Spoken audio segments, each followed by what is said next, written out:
Thank you all for joining us this afternoon. Today's event is titled, How Good Accessibility Practices Enhance Online Teaching.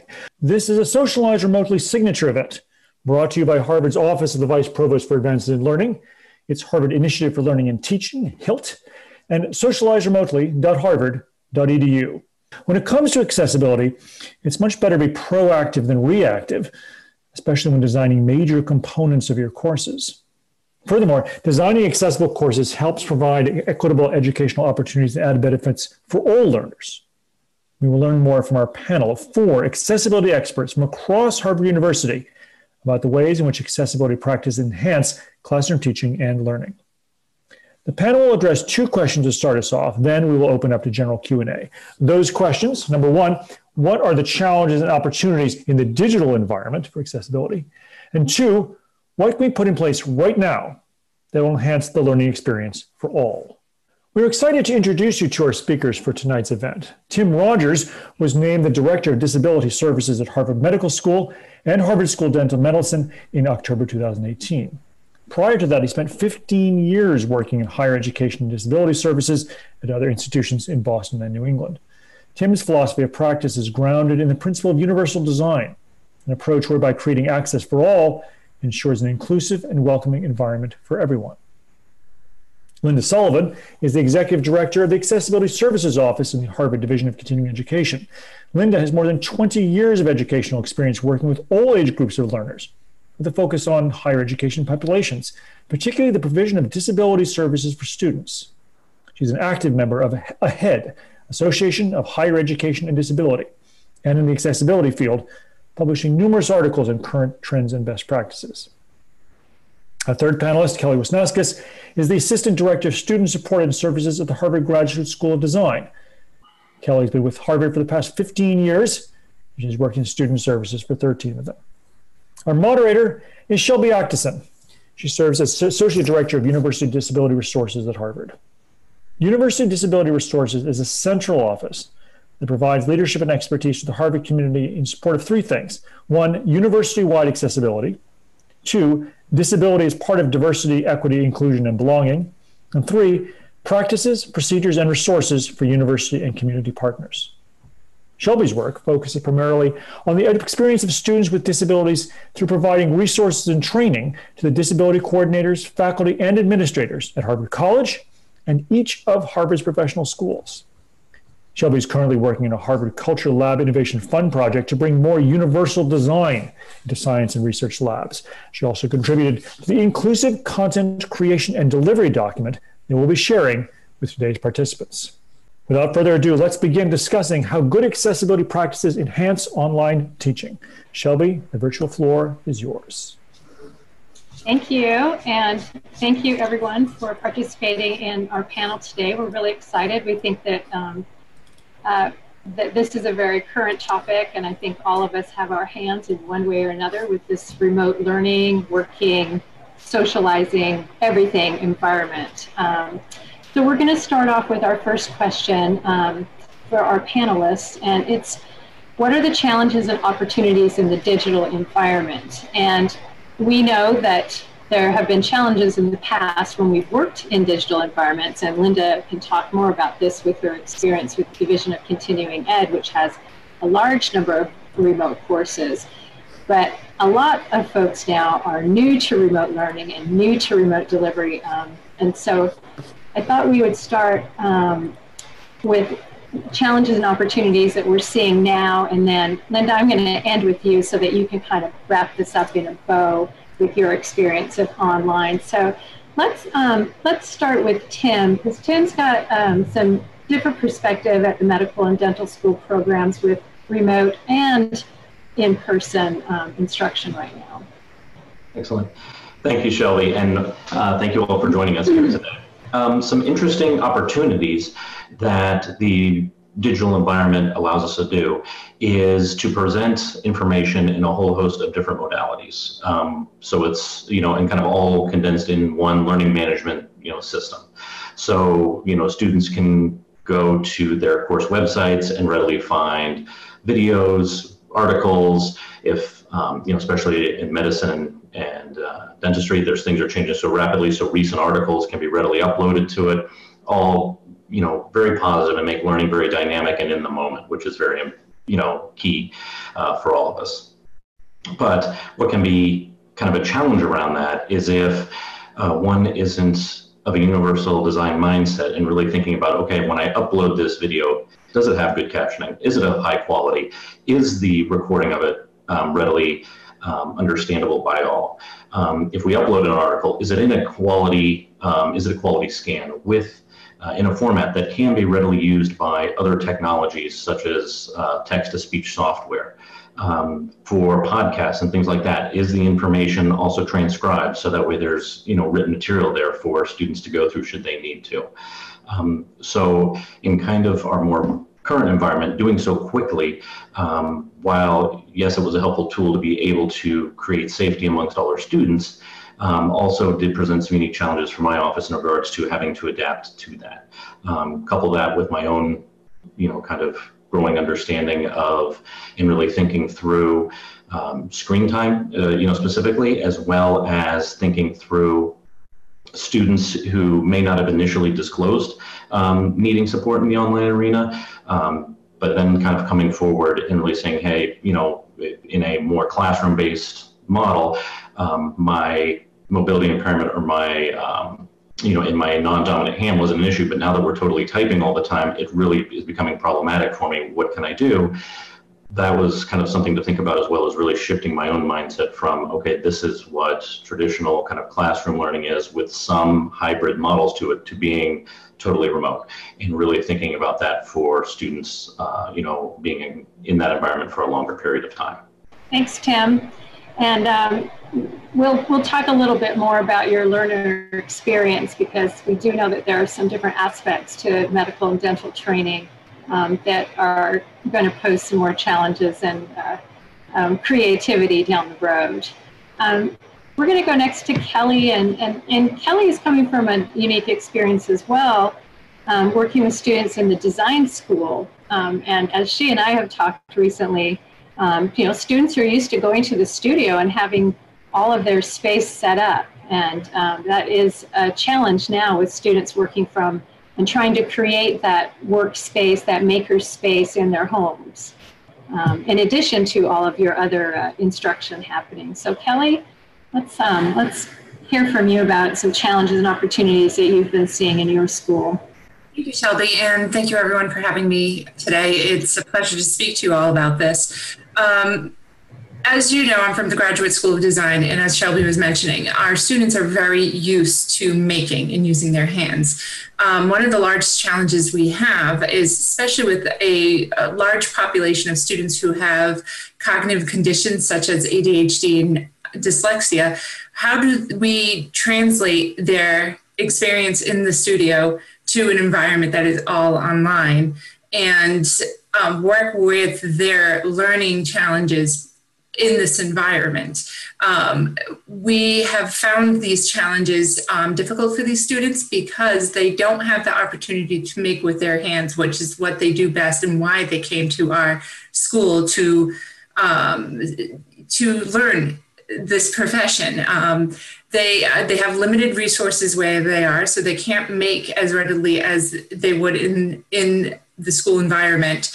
And with their inability to take breaks or move away or just shift focus from what they're learning online by visiting someone who's right next to them or getting up and taking a walk to the cafeteria, they're finding it harder and harder to concentrate on their particular tasks. Other challenges these students are facing are distractions in the home environment, as where the in-person environment would give them the opportunity to find a quiet location in the building, such as a library, to concentrate on their work, where they don't have that in their current living quarters, and how they can mimic a space like that in their current environment. And having materials, as Tim said, readily accessible to them that is already presented in a way that they can access and use programs such as Kurzweil to read this text out loud. That's been a very big challenge for us because we have a lot of visiting faculty who don't have the materials prepared in advance. So coming across that, this is what we're finding, and how do we adapt to that? So, you know, we've been working together and learning with the students, and some of the opportunities that arose from that is being able to find software and programming that can translate that environment to an in-home experience, and taking an analog procedure or analog method of learning into a digital environment by introducing new programs that allow them to force relationships with one another and speak with one another and collaborate.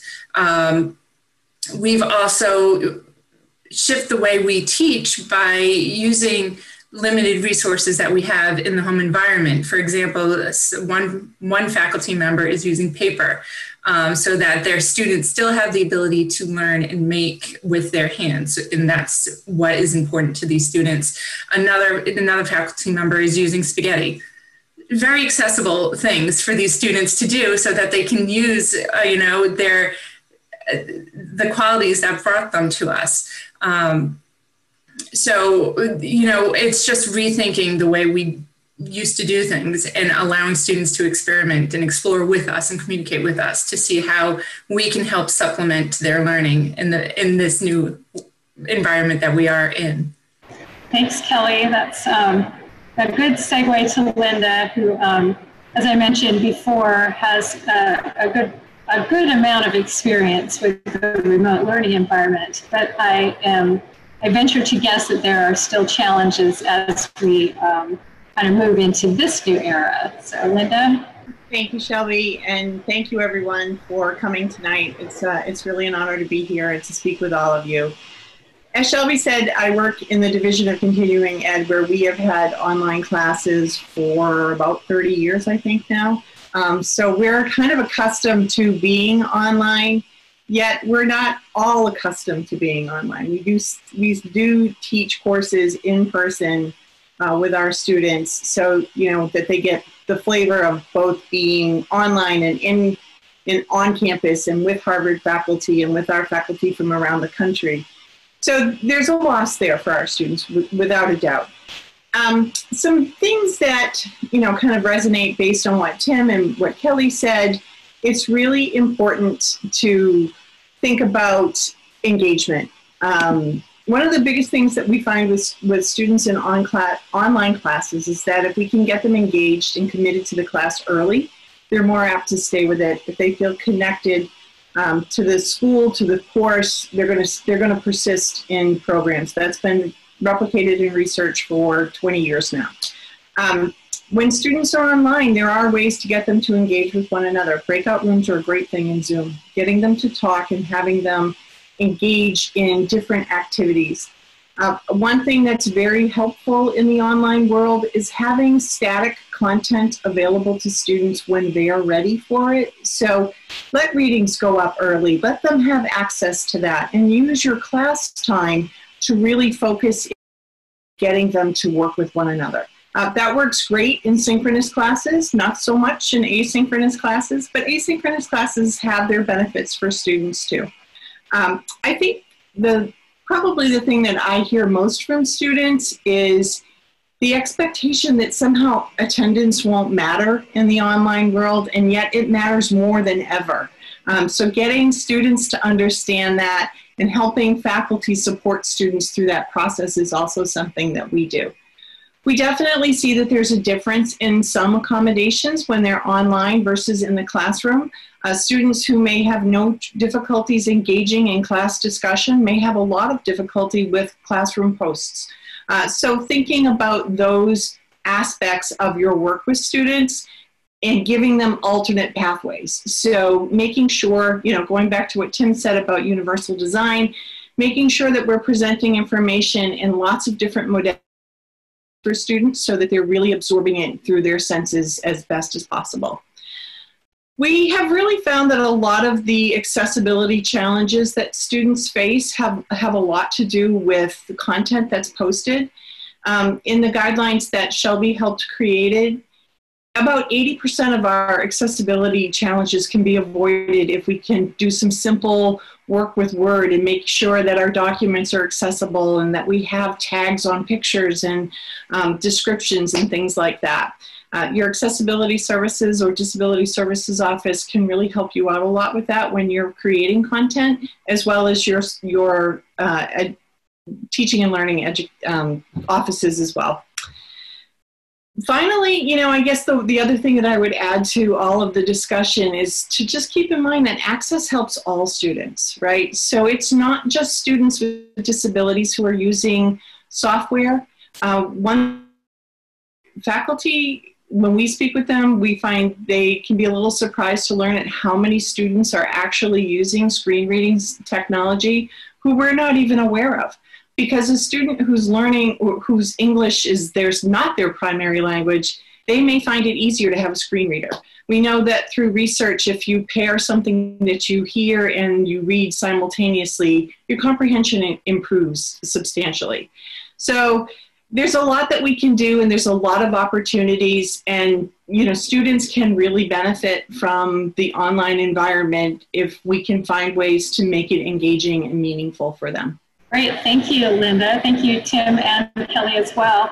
So some common threads that I hear, and I can also share that we are seeing the same things as engagement with students. I think, you know, right now having partnership, thinking of this as a partnership with students is really important, because then you've got two creative minds thinking about how to resolve a situation or how to bring access, or, you know, and the student knows where they're at and what their needs are, and can help us on this end be better able to provide access to materials and to lecture content. The other thing I heard from the group, and I wholeheartedly support this, is the use of multiple modalities.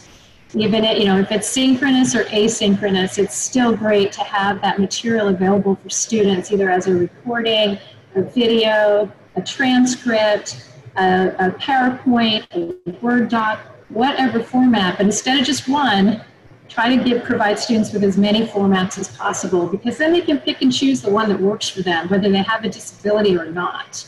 And then that leads to this greater inclusion that, you know, we're really striving for with all of our students. And so the next question is going to build on the last one, and some of you already started to address some of these, but we'll just go through our same order again with the second question is, so what kind of things can we put in place right now that will enhance the learning experience for all? And I think universal design, we've brought up that topic, but I'll put it out there to maybe have folks talk a little bit more about what that means and what that looks like in their environment, as well as other tips and guidance you might want to provide. So Tim, I'm going to start with you again. Excellent, thank you.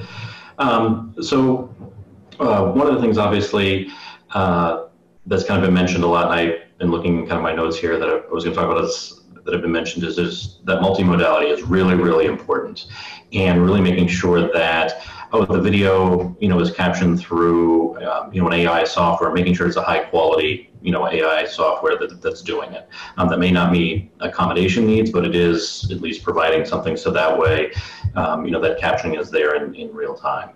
Also, something else that's kind of interesting through all of this and going online is that at the medical school, we incorporated, at least initially, a lot more telehealth, because for two reasons. One is it allowed students to continue to move forward in their degrees, and two, while yes, it's been in the market and individuals have had the ability to interact with healthcare providers, you know, via, you know, what I want to say, you know, online and video and video conferencing and whatnot. By doing, you know, by engaging in this, it actually helped grow those skills, and faculty actually spent a lot of time with students building the connection to their patients, to fellow staff through media, as we're using here today. And so that was really, you know, kind of eye-opening for us in regards to ways of thinking about the learning outcome as being the most important thing, as opposed to actually the technique or how it's always been done. Something else kind of in that line is there was a lot of students when they initially started returning back to the clinics and the hospitals, especially those with other health impairments, were concerned about, for coming back. And under universal design principles, we were actually able to shift the focus on this is the way it's always been done, and this is the way it needs to be done, to can we get the student to safely demonstrate a procedure, get the information that they need, show mastery of the material, and do it in a different way.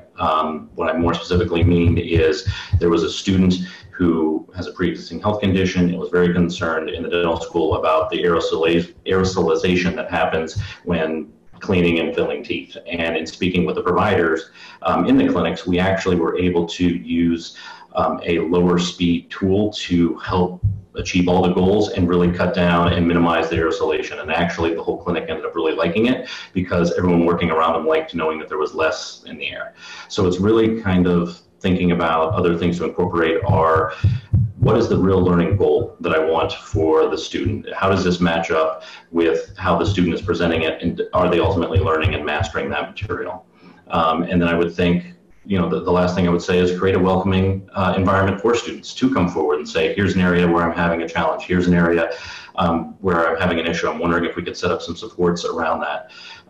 That really goes a long way in our work with students, just because if everyone starts off on a pleasant note and in a kind of good frame of mind, the challenges and or opportunities to increase access are better received when everyone's kind of, in a calmer frame of mind and feels comfortable in approaching their faculty with those questions. Great, thanks, Tim. That's definitely got a lot of folks out there in different environments, as well as this virtual environment that a good portion of students are in as well. So a lot of challenges there.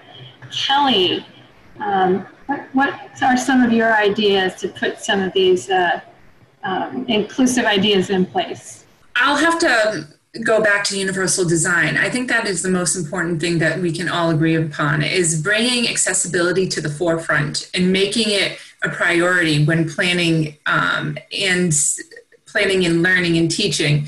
It's just something that we need to think of first, and then the learning goals second, and how we can then bring these two together and implement them in the teaching environment.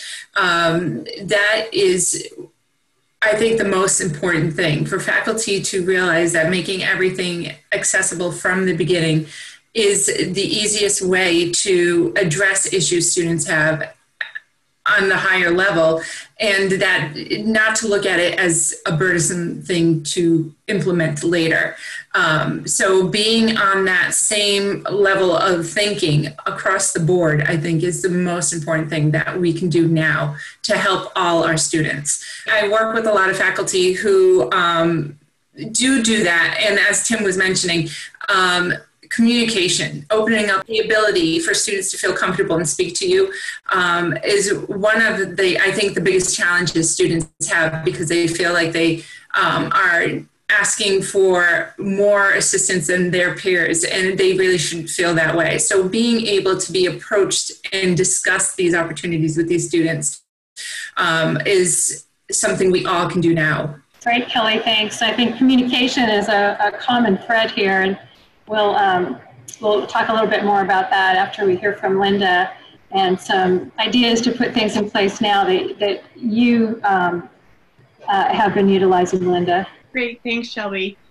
So yeah, I have to echo what my colleagues have said. Communication and universal design, those are probably the two biggest things that we can help students feel included and make courses accessible. They're not hard to necessarily integrate, especially if we're doing them up front, but they're not impossible to do on the back end either. Some other things that we've worked with faculty on for their courses is the ideas of creating community engagement through shared notes. So a classroom set of notes where everybody has a job to contribute to the notes for the lecture for that one day. That allows students with different learning styles the opportunity to answer ahead of lecture or after lecture, and incorporate, really kind of synthesize the information that's being presented for that day's topic. It also helps when when students are given an opportunity to bring outside readings into the class or into the chat feature of the course, or sometimes some faculty even set up a separate page on their Canvas site for students to bring in other resources. Ways to help students approach the material from an individualized perspective, but also sharing with their peers. We tell our students lots of times, if you're feeling a little lost, get a colleague that's in your class. Most of our students are adults, so we don't call them students or buddies, but get a colleague in your class and spend some time reteaching material with one another. Open up that discussion. The beauty of Zoom and the other online platforms that we have available to our students is that, they're not isolated. They don't have to be isolated. We can connect, we can talk. We all have internet issues. I swear every time I get on my computer for something important, that's when it needs to update. We take it all with a grain of salt, we laugh a little, and we go forward. Those things can help students a lot. Some other things that, we talk about with faculty is sometimes just think about the contrast, right? So we have students with attentional challenges. If your background has a lot of busy information happening, your students might just zone out because of everything they see in the background. So try to have a soft background that's not red or green, because those are the most often found colors that are challenging for students with color blindness. Think of different fonts and how you use them in your materials, because that may impact students' attention as well. For some students, they use colored lenses that they put over their computer that actually helps their reading and work within the context of what's up there, as well as just their overall focus. For some of our students who have attention challenges, we tell them to sit on a yoga ball while they're doing class. That core engagement actually really helps increase focus. And so there's lots of little tips and tricks that we can help students with along the way. And if you have a student who's talking to you directly and you have, they're not comfortable going to the accessibility office, you can reach out for them on their behalf and just find out some tips and things like that. We're always happy to talk. We're definitely a field of sharers. We're always sharing and pushing the field forward. So, I can't speak for everybody, but from everybody I've ever met at Harvard, we're always willing to help in any way we can. Thanks, Linda. And I think it's really important for folks out there who don't know kind of the infrastructure of disability support, accessibility support. People in each of the schools, we have what we call a local disability coordinator. That's not an official title. It's just so that we can designate who's working directly on the ground with students with disabilities in each of those schools. My office, Disability Resources, the central office, we kind of work we provide guidance and resources for those people on the ground. But we have a great community and a lot of shared knowledge in our network of disability services folks. And so we are really fortunate, as difficult sometimes as an environment where we have schools that are separate. I think that we are fortunate to have this network, and oftentimes we will be talking between schools and between ourselves about how to resolve, come up with another creative solution that we might not have been able to find on our own. And I very much encourage folks out there, if you haven't identified who your local disability person is or who your accessibility services office is, I would be reaching out and looking for those folks. If you go to the University Disability Resources website, we have a list of every school and who the local coordinator is. And it's just, just like you probably know who your Title IX coordinator is, this is the same kind of a thing, and we're all here to help you with any questions you might have. I'm going to wrap up really quickly because we want to allow time for questions from participants. One of the important things that we've talked about is kind of pre-planning, front-loading, being aware of what we're putting together, especially in our materials before we put them out. Typically, when students come to us and ask for an accommodation, say they need an alternate format, they need a book, a printed book in a digital format, for example. That's something that we would do on a case-by-case basis with somebody who comes in asking us for an accommodation.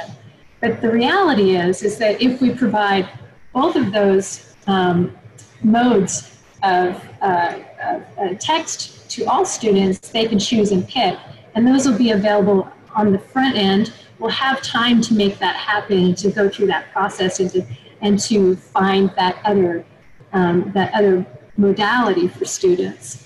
Another piece of this is how we create our documents. And I know that in the document that we've shared with participants, there are links to Hewitt, to Harvard's IT department, and lots of guidance on how to create accessible documents. And I'm talking accessible Word documents, Excel spreadsheets, PowerPoint presentations, even emails. Because sometimes emails are difficult for someone perhaps with a screen reader to get through somebody's email if they're not paying attention to the format. And those are easy things that you can do at the same time that you open a Word document. Instead of copying and pasting something, if you use some of the tools that were within the Word document or a PowerPoint presentation document, there's tools embedded in there to help us make accessible documents. And there are checkers. There's a checker button on a lot of these programs, especially in Microsoft Office, where it will tell you where you're not accessible in your document. You can fix it right away, and boom, you're done. You've got an accessible document that's accessible to everyone. So we're going to open up to questions, and I'll try to help guide, but certainly my panel people. Jump in and volunteer if there's something that you feel that you really want to answer, and we'll try to manage that together. Very good. Well, thank you very much, all of you. It's good to hear that as you're thinking about accessibility, you're thinking not just of making things possible for some, but better for all. I do want to address some of the questions that are coming through the Q&A section. What tips do you have for teaching students who have difficulty reading large amounts of material from a screen? Printers are becoming increasingly difficult to find. They're a hot property in the market. Text-to-speech can be very cumbersome. What can you offer? What would you recommend to faculty? Some ways that we've approached this with students,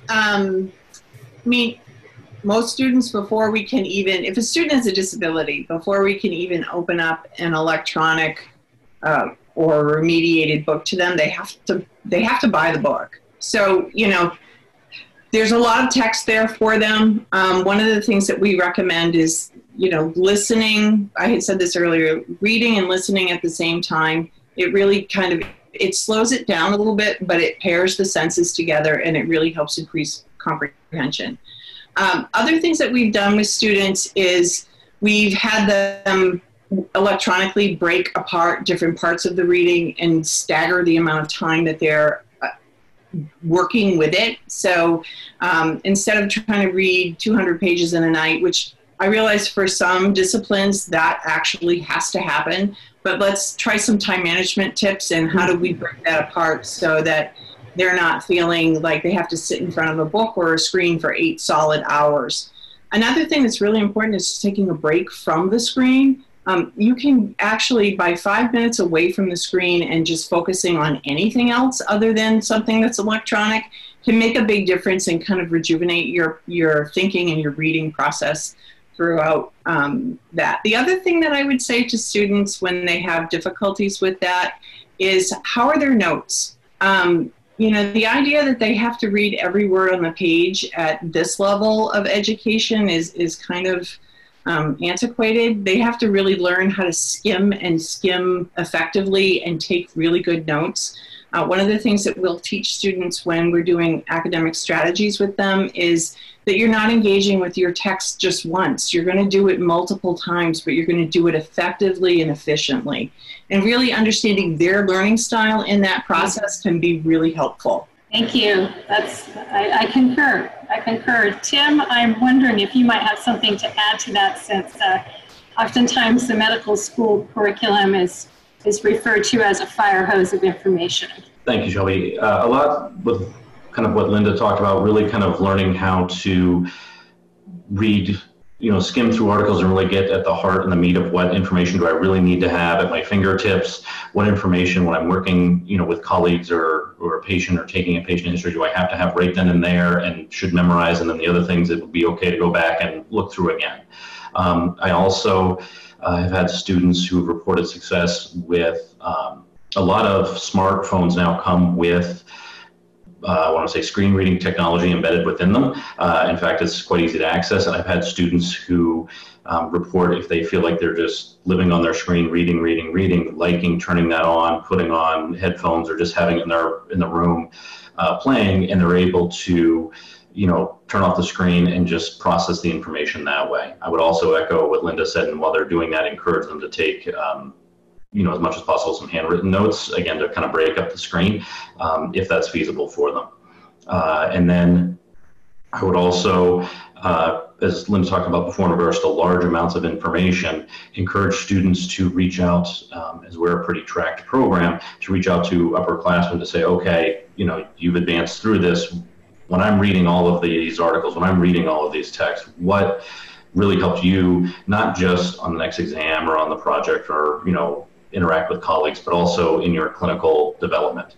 And that has also helped students kind of learn some tips and tricks in regards to really engaging with the material as a active and engaged learner, as opposed to being a little more passive and just, as Linda said, trying to get through all of it to say that they read all of it, would be kind of the other tip or trick that I would encourage students to do if feasible. I would just have to echo what Linda and Tim have already mentioned. Is I recommend audio files to some of our students just to give them a chance to step away from the computer. Also breaking it up into sections and taking breaks. I really recommend to students breaking it up into segments, like 20 minutes of listening, take a break, go back, listen again, incorporate movement while you're listening, and also handwritten notes really is important to students who need to take the readings in a different format. This actually is a question that builds nicely. We're talking about text and reading, but what do we do for visualization, particularly for those who are visually impaired? Maybe, Kelly, this would be a question for you. How does one interact with architecture if you are not in the room and you are visually impaired? It's a difficult subject to approach at times. I have recommended to our faculty to consider larger font when creating presentations. Larger cursors really do help in this scenario, especially for tutorials that are reviewing materials and information that the student needs to know in order to create a highlighted cursor. Contrast, as Linda mentioned earlier, having something that has a dark brown background and lighter font. These are all things that you can put into place in advance to help that student be able to visually see what they're visually impaired, what you are talking about. They can also use zooming in on certain aspects of the design if you're referring to it. It also depends on the severity of the impairment, but low vision, we've found that these tips really do help the student. And before I move on, I'll just bounce to Tim. Tim, you're obviously dealing with medicine and dental health, and that's normally a hands-on process. Despite the move to telehealth, how do you teach this? How do you teach for the visually impaired something like interacting with the human body? Visual description becomes quite important when, talking about, an organ, a ligament, a tendon, molar incisor, whatever it may be, and what that looks like, really having the instructor, and kind of coaching the instructor through a lot of that is key. Also, for some areas of medicine and dental health, they do have quite good models that I've worked with where the student can actually touch and kind of feel what's going on, either with the mouth, again, the organ, or kind of feeling what that's like, so they can kind of get some sensation through touch around that. I would also say what Kelly said, and really trying to have digital models of things, so that way they can zoom in and zoom out, color contrast, flip it, however they can to best interact with the material is what I've also had students do as well, that have, low vision, or have some sort of low vision in regards to accessing that information.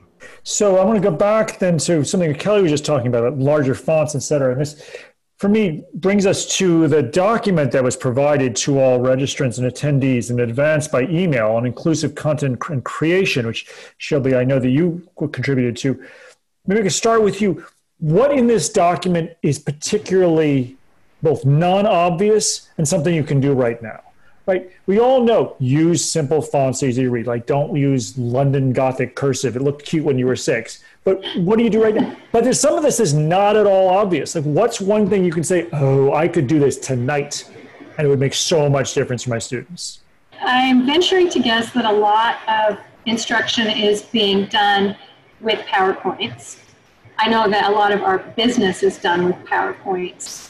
And so when you're using PowerPoint, something that you may not be aware of is that when you choose the style of the slide, so you could choose a title slide, you could choose a text with a photo and a caption slide, that each of those slide types already has accessibility integrated into it. Where you get into trouble and where instantly you may not be accessible is when you take an image and you copy and paste it into a slide instead of using the little insert button, or you insert a text box when you could use the insert a text box button as opposed to copying and pasting it in there. So there are built-in features in all of the document creation programs that we have that I think a lot of people just don't use. For example, a really big one in Word documents is to use headers. So if you have a header in a Word document, there's a little button up at the top where you designate that that's a header. It doesn't, you can still format it to any font, to any color, any size you want. But once you designate it as a header 1 or a header 2 or a subtitle or just body text, then somebody with a screen reader is going to be able to navigate through that much, much easier.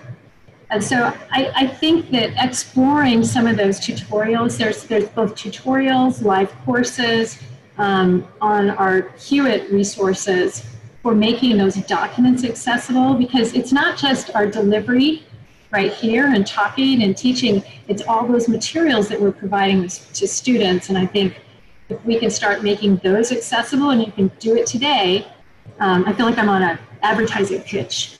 You do it today, but I think that is something that a lot of people haven't thought about, just in terms of creating basic documents and designating what each part of those is. All right, good. So we've already got 3 suggestions there. Number 1, there's templates already built in that, particularly in PowerPoint, that give you some, they're accessible already. Using the insert rather than cut and paste. I thought those were the same thing. Turns out insert matters. Headers are super helpful for screen readers. Good. I'll turn this over to Linda. Linda, building on what Shelby's already saying, what could you do right now? What can a faculty member do right now that will make the course more accessible? Tag your pictures. In the same vein of using PowerPoints, when we insert pictures in them to create more pleasing content, make it less static of just black and white text on a screen. If we tag those pictures and we put a meaningful description to those pictures, then somebody with a screen reader is actually able to get the benefit of those pictures as well. So you don't want your picture to say, woman sitting on a park bench, if woman sitting on a park bench has nothing to do with what you're talking about. You want it to be meaningful to what the lecture is all about and why that picture is in there. If the picture serves no purpose, you're probably better off to take it out and use something else that does augment the learning. So just to be aware of how you're using pictures and other media. If you insert a video clip, make sure you turn on the captioning as part of it. If you have, if you can, make sure that there's a description of everything that's happening on that video. That's not always as simple to do, but if it's available, by all means, put it in there. All right, very good. So there's a couple different things there about tagging and labeling, and I'll turn this first to Tim and Kelly and then a second. But just thinking about the fact that if you're just cluttering up your PowerPoint with pretty pictures, you're probably irritating a lot of people across the learner spectrum. Really focus on why is it there and how you can explain how it contributes to the teaching. Tim, and then Kelly. It's one that's actually listed on Shelby's wonderful document, but it's one that students with vision impairment come back to me around, is making sure that you put description around any hyperlinks that you include in a document, especially if you have a list of them on a page or a slide, something like that. Really labeling that clearly as documented on the sheet that Shelby was distributed to you all really helps save everyone a lot of time, and also it's really clear to everyone how to click and access the links to information. It's a very simple thing to do, but it really goes a long way. Okay, so just building on, for those who haven't read the document yet, that means instead of saying, just giving the URL, actually writing out the words that the URL is behind. So, Harvard University Disability Resources rather than the URL. And then don't just use click here or read more. It's really just write out what is the thing and then link from it. It's so much easier now than it used to be. Let's take advantage. Kelly, over to you. What's one thing that a faculty member could do right now with their materials and their course to make things so much better and more accessible?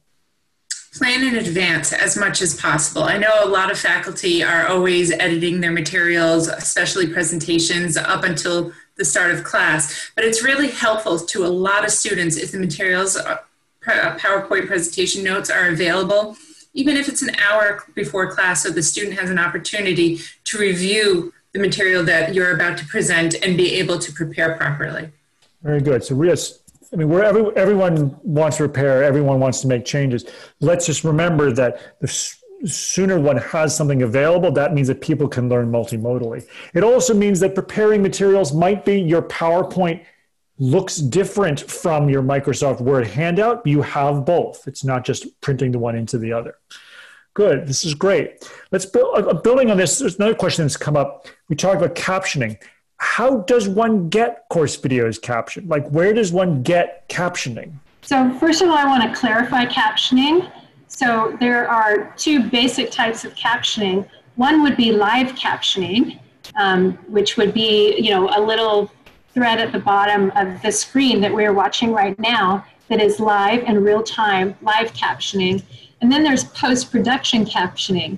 So if we, this video is being recorded, and when we share it with people, there will be captioning and or a transcript of verbatim what was being said, and that can be edited. Live captioning in the moment is most accurate and most effective if it's done by a person. And also, when we're talking about captioning is really helpful for many, many learners, people who learn as English as a second language, people who are visual learners as opposed to audio learners, and a myriad of people with different disability conditions. That being said, when we provide an accommodation for effective communications that includes captioning, the threshold for accuracy needs to be 99%. So live captioning needs to be 99% accurate if it's being provided for an accommodation for someone with a disability. And this is for these kind of events, it's for classroom, it's the whole gamut if somebody requests that specifically. Now, if we just want to provide captioning, live captioning for inclusion, and increased inclusion, we can use these other captioning tools. There's a YouTube captioning. There's a captioning button, I believe, in Zoom that'll do live captioning. There's a product called Otter that we're using now with students too. Those are AI-assisted captioning tools. And some of them are becoming very accurate, but they are not yet at that 99% level. So we want to be very mindful that if somebody does come to us and ask for an accommodation for effective communications with captioning, we want to make sure we're using the right resource for that. Now, if you want more information about those captioning resources and vendors, because there is a cost involved, for the non-AI assisted ones. Many of those are free, but we lose some of that accuracy too. On the UDR website, University Disability Resources, we have post-production captioning resources as well as live captioning resources. And Hewitt, the digital accessibility group in Hewitt, also has a page for captioning. I believe theirs is focused on post-production. And they have links, obviously, to our site as well. And so captioning is we want to make sure that we are providing that for folks who request it as an accommodation, but it's also a really useful tool for everybody's increased ability to access materials. Very good. Now for the next question, I'm going to cold call Linda to talk about cold calling. The question comes up, is cold calling more difficult for students in a virtual classroom? People are potentially finding it more stressful. What advice can you give? Is cold calling, does that need to go away? Is there a different way that it should be handled now they're in an online environment? Linda, over to you. Thanks. I mean, that's a great question. Cold calling can be difficult for the most poised student when they're not expecting it. It's not something that necessarily needs to go away if it's a part of the curricula or part of the expectation of the learner when they leave a program. So it's not necessarily a bad thing. Now, to alleviate the stress, that's a whole different conversation. We're not always able to alleviate stress for students, but to help students recognize that stress is actually, will eventually probably be a source of strength for them. Some things that we've recommended for faculty in cold calling in some of our courses are give students a list of possible questions that you might ask during class, during lecture that time. That gives them a chance to prepare an answer for whatever question comes their way. If you cold call a student, say, I'm going to give you 1 minute or 2 minutes to gather your thoughts, and then I need an answer. So give them that minute can make all the difference in the world for the student being able to come up with an answer that they're proud of. Most often what we find with students who get really nervous when they get called on in a classroom, that they feel like, they made a fool of themselves or they said something that wasn't particularly brilliant in that moment. And then, although that's rarely the case, that's how they feel. And so that contributes to the stress and the anxiety around being called on that quickly. That's pretty much where I would start with students if they're having a difficult time with it, or certainly with faculty. I will say in the classes where I've had students who have had difficulty, the idea of giving the possible questions out to the entire group in advance has probably been the most effective. Let's lead this nicely then to our final question. I'm going to use a technique called warm calling, which I'm going to tell people I'm going to call them, and then I'm going to tell them first, and I'm going to turn this to Kelly, and then Tim, and then Linda and Shelby. What's the difference between designing for accessibility accommodation and universal design? Just 1 minute from each of you. Like, how do you think about that, and is that difference important? When universal design is designing for the largest amount of accessibility for the largest number of people, it's proactive, it's designing for accessibility. Accommodations and accessibility for accommodations, that is per request by a person with a disability. So they're two completely different concepts. They all intersect in the learning environment and in the educational environment, and all of the environment for that matter. But one is proactive to benefit everyone, and one is actually reactive because a student is required to request an accommodation, or even an event participant or a faculty or staff member. They're required to request that, and then we respond to them on a case-by-case basis, specific to their needs, which is different than that general frame of universal design. I couldn't say it better myself. One can help alleviate being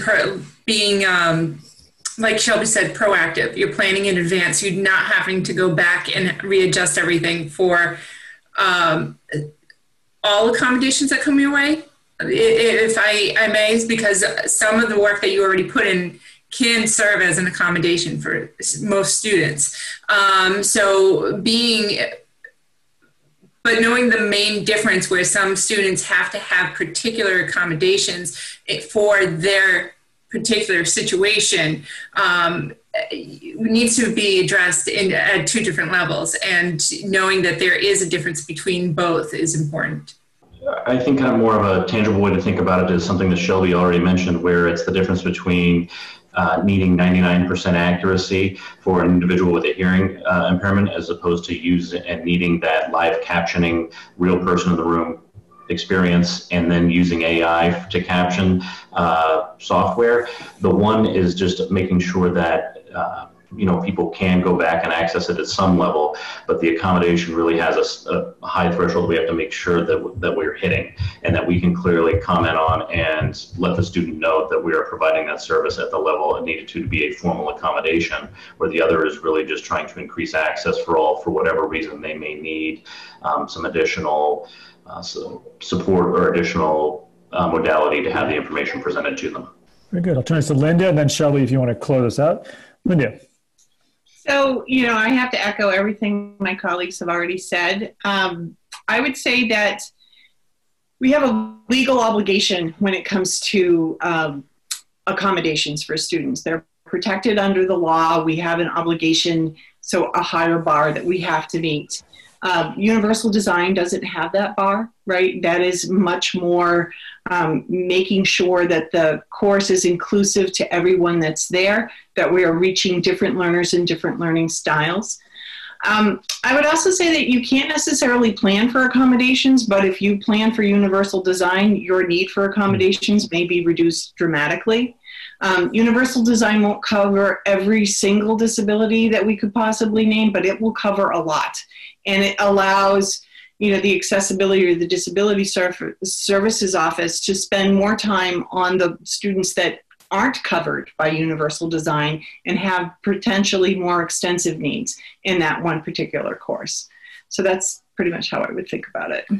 I just want to reiterate a few of our main points today. And first of all, I want to thank Tim and Linda and Kelly for participating. It was really great to have all of your different perspectives on this.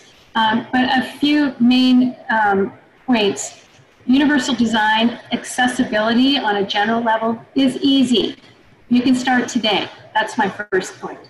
Another point is that collaboration and communication, whether it's between you and your students or you and other faculty, you and the disability services folks, there's a lot of opportunities to share information and to help each other with these challenges that come up, especially when we are all feeling particularly challenged right now. And then the other thing is to think ahead and to try to integrate thinking about accessibility into all the parts of your course, as opposed to waiting for somebody to request something specific, because it will benefit the greater good and more people, most definitely. And as Linda says very astutely, universal design can create accessibility for students that we would have otherwise had to accommodate through that interactive one-on-one case-by-case process. And thank you all of our audience for participating. We really appreciate. I wish I could see all your faces, but unfortunately that's not the case. But thank you again for joining us today. And thank you, Shelby, and thank you, Tim, Linda, and Kelly. Thanks to all of you for joining us today. We hope you'll log into future signature events.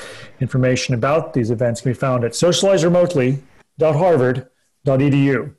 And we hope you'll consider joining HILT for the 2020 conference on Friday, October 16th, titled Championing Equitable Instruction and Inclusive Classrooms, to continue this conversation about inclusive pedagogy. More information can be found on hilt.harvard.edu and on the Socialize Remotely website. Goodbye, everyone. See you again soon.